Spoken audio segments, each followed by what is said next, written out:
បាទសូមអនុញ្ញាតគោរពជម្រាបសួរពុកម៉ែបងប្អូនក៏ដូចជាមិត្តអ្នកប្រើប្រាស់បណ្ដាញសង្គម Facebook ទាំងអស់គ្នាដែលបាន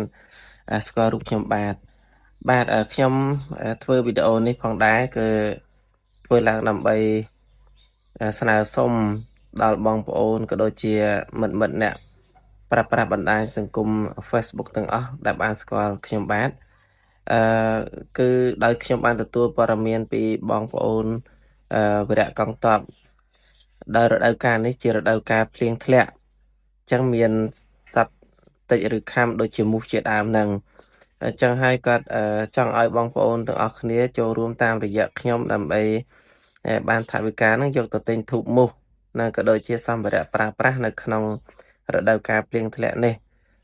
ព្រោះពួកគាត់ឈរជើងទាំងយប់ទាំងថ្ងៃនៅបន្តព្រំដែនជួរមុខ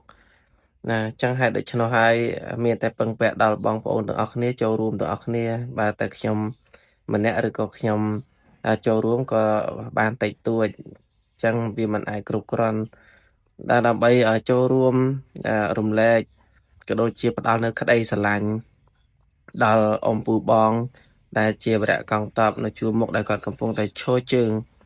នៅក្នុងការការពារទឹកដីរបស់យើងអញ្ចឹងសង្ឃឹមថាបងប្អូនចូលរួមទាំងអស់គ្នាដើម្បីបានថវិកានេះយកទៅទិញធូបមូសឬក៏សម្ភារៈក្នុងរដូវកាលភ្លៀងធ្លាក់នេះបាទអញ្ចឹងសង្ឃឹមបងប្អូនទាំងអស់គ្នានឹងចូលរួមបាទសូមអរគុណហើយបញ្ជាក់ផងដែរបើសិនបងប្អូន